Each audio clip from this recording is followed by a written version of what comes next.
জ্যোতিকাছ ৰেচিপিজ and ব্লগছলৈ আপোনালোকক স্বাগতম জনাইছোঁ। আজি লৈ আহিছোঁ আপোনালোকৰ বাবে এটা খুবেই ইজি ৰেচিপি, চিকেন শিখ কাবাব। তাৰ কাৰণে মই লৈছোঁ boneless চিকেন, ধনিয়া, ৰচুন, আদা, পিঁয়াজ আৰু জলকীয়া। মাংসখিনি ফাৰ্ষ্ট মই চপ কৰি ল'লোঁ, তাৰপিছত গ্ৰাইণ্ড কৰিম। লগতে বাকী সামগ্ৰীখিনিও ৰেডি কৰি লৈছোঁ চপ কৰিবলৈ। এতিয়া ফাৰ্ষ্ট মই মাংসখিনি দেখিছে মই ধুনীয়াকৈ গ্ৰাইণ্ড কৰি ল'লোঁ। লগতে মই এতিয়া ৰচুন, আদা, পিঁয়াজখিনিও চপাৰত চপ কৰি ল'ম। আপোনালোকে মিহি মিহিকৈ কাটি ল'ব। এতিয়া চপ কৰি লোৱা ৰচুন, আদা, পিঁয়াজ, ধনিয়া এইবিলাক চব মাংসখিনিত ভালদৰে মিক্স কৰি দিম। ইয়াত মই বেছি ইনগ্ৰিডিয়েণ্ট ইউজ কৰা নাই, খুব কম ইনগ্ৰিডিয়েণ্টত ঘৰুৱা ষ্টাইলত বনাইছোঁ। যিহেতু মই নন ষ্টিকি পেনত বনাম। এনেতো শিখ কাবাব কয়লাত সিজোৱা হয়, ষ্টিকত। সেই সুবিধাটো ঘৰত নাই কাৰণে মই পেন ফ্ৰাইতে বনাম। লগতে অলপ নেমু ৰস চেপি দিছোঁ আৰু নিমখ আৰু গৰম মছলা দিছোঁ। আপোনালোকে বিচাৰিলে চাট মছলাও দিব পাৰে। মই চাট মছলা নাছিল কাৰণে মই ইউজ কৰা নাই।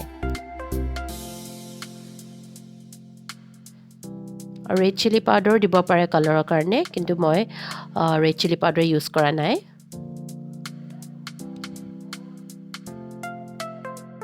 মাংসখিনি ভালদৰে আপোনালোকে মিক্স কৰি অলপ দেৰিৰ কাৰণে থৈ দিব। তাৰপিছত মই আধা ঘণ্টা সানি থোৱাৰ পিছত এইদৰে ষ্টিককেইডালত মই এতিয়া কাবাবৰ শ্বেপ দিম। অৰিজিনেলি শিখ কাবাবৰ ষ্টিকডাল চেপেটা ষ্টাইলৰ থাকে, হয়তো বহুতে জানে, কিন্তু মোৰ ওচৰততো সেইদৰে নাই। মাংসৰ যিডালে পুৰো সেইডালতে মই শ্বেপ দিছোঁ কাবাবৰ। যিহেতু ঘৰতে বনাই খাম আৰু একদম ইজি প্ৰচেছ, আপোনালোকেও বনাই খাব পাৰে। এইদৰে খাই ভাল লাগে। ঘৰত বনোৱা বস্তুটোতো একদম হোটেলৰ দৰে নহয়, কিন্তু ট্ৰাই কৰি চোৱাত একো কোনো প্ৰব্লেম নাই। কেতিয়াবা এইদৰে বনাই খাব লাগে ঘৰতে। মই এতিয়া পেন ফ্ৰাইত একদম শ্ল' হিটত মানে শ্ল' কুক কৰিম মাংসটো, যাতে ভিতৰতো মইষ্ট হৈ থাকে আৰু ভালকৈ সিজে। আৰু 1 স্পুন মানে মই ৰিফাইন অইল ইউজ কৰিছোঁ ইয়াত। আৰু 1 স্পুনতে গোটেই মাংসখিনি হৈ যাব, যিমানখিনি মই লৈছোঁ। বেছি তেল নালাগে ফ্ৰাই কৰিবলৈ। গ্ৰিলিং পেন হ'লে বেছি ভাল হয়, কিন্তু মোৰ গ্ৰিলিং পেন নাই কাৰণে মই এনেকৈ নন ষ্টিক পেনতে কৰিছোঁ।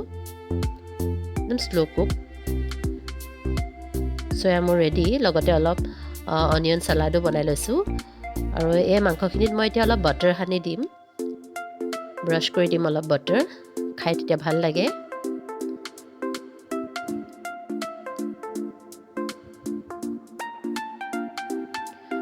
আমাৰ কাবাব ৰেডি। মোৰ ৰেচিপিজবোৰ চাই যদি ভাল পায় আপোনালোকে, প্লিজ চেনেলটো ছাবস্ক্ৰাইব, লাইক আৰু শ্বেয়াৰ কৰিবলৈ নাপাহৰিব। লগতে ছাইডতে থকা বেল আইকনটো ক্লিক কৰি দিব। Thank U.